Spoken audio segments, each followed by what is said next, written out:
Welcome to the Client Attraction Alchemy broadcast, where everyday women create unconventional lives. And now your host. She loves to travel, loves to inspire, and is passionate about helping you live your dreams. Monica Mundell. Hey, and good evening. Oh my God, I've got Maddie Cat behind me. She wants to come and say hello. Look. Well, I'm trying to do a Facebook Live and she's here clambering around. So I actually come on in. Whoops. I was already in bed and I realized I hadn't done my Facebook Live. So I tried to go on live on my phone. For some reason, it won't let me go on there. So I'm on my laptop. And this is the last part of the Automation One-on-One 101 series. And I really wanted to share this with you. And actually, I wanted to do this in front of the crazy waves in the ocean, but I had no internet connection. We went to a national park today, and we've been having really crazy winds. We've got like 60, 70 kilometers an hour winds and wind gusts up to 110 k's an hour. And it's been really crazy today. Massive squalls of rain coming out of nowhere and just bashing against the house. And when we went to the national park, it was like you couldn't get out of the car without almost being blown over.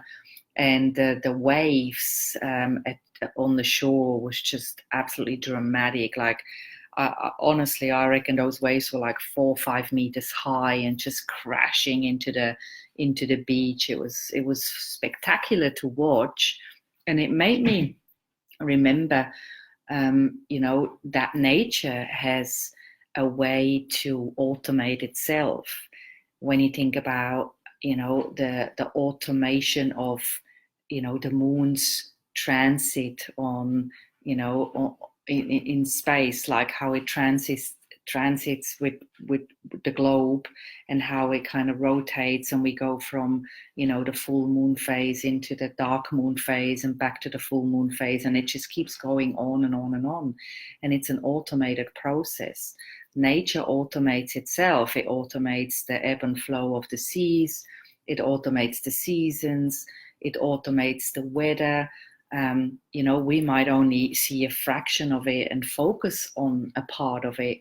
But when you think of it as the whole picture, it's kind of like an automation system in itself. And here we are being afraid of automating our business because we think it's not right for us. It's it's hard. It's time consuming. It's expensive, and all of these reasons that we throw at automation and being resistant to automation. But really, when you think about it, automation is the most natural thing that you can actually do for your business, because nature automates itself as well. Our bodies are automation systems. Yeah, the way we process waste and push it through our bodies, and it goes in one end, it comes out the other end. It's a natural thing. It's a machine, and we need to make sure that our business is a machine, because if your business is not a machine, then you are functioning incomplete, and you're actually your output is not as strong and as powerful as it could be if you were to turn your business into a fully functioning machine. And so you need to look at your business as a machine, but the natural order of things based on what you offer in your business, whether it's a service or a product or a program or whatever. You need to look at, what is it that I'm offering, and how can I systemize my offering in a way that streamlines the whole process, and it helps me to, attract the right type of client on the front end, and, with a congruent message, and then, have the operations seamlessly deliver on what you promise them in exchange for their money. And then on the other end, make sure that your follow-up processes and your administration, your finances, everything is in order. So the whole business functions as its own world, as its own machine.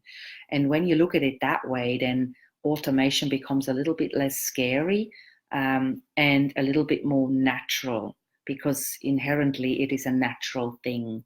And once you understand the concept and you actually dive into how that would look like for you, you actually probably get very excited about it.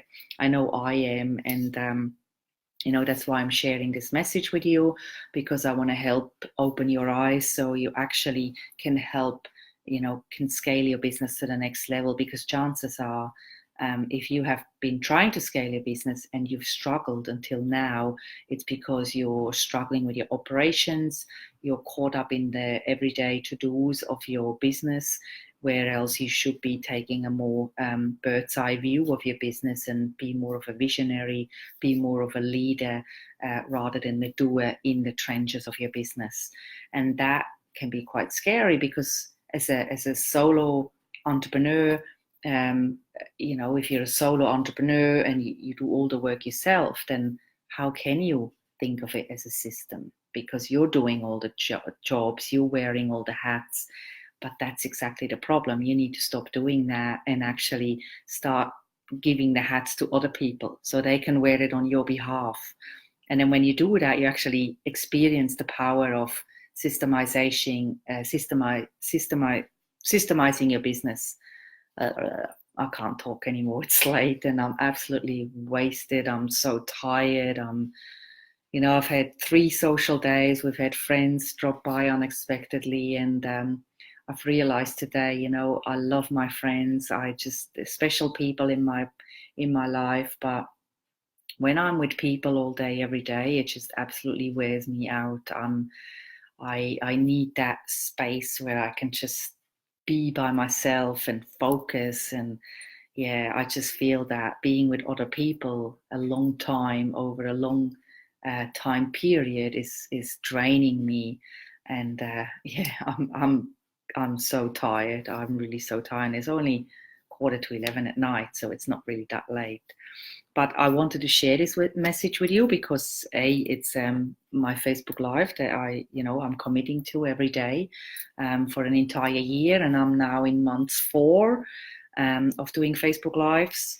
And B, it's the last day of the series, and I wanted to share this because when you look to nature and you look at the systems in nature, you really see the power of it at work, and hopefully it will help you come to terms with the importance of having systems in your business. And you don't have to have the whole business systemized overnight. You can start with little systems, like the first step. Look at the processes you do consistently over and over again and start systemizing those and automating some of these.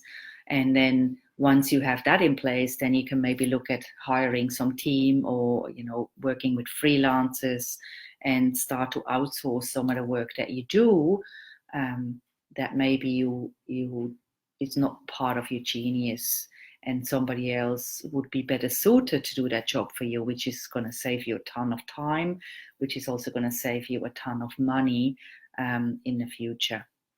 So that's it. I'm just going to close down, go back to bed, and hopefully have a good night's sleep. But thank you so much for watching. Have a wonderful day wherever you are, and I'll catch you tomorrow. Bye.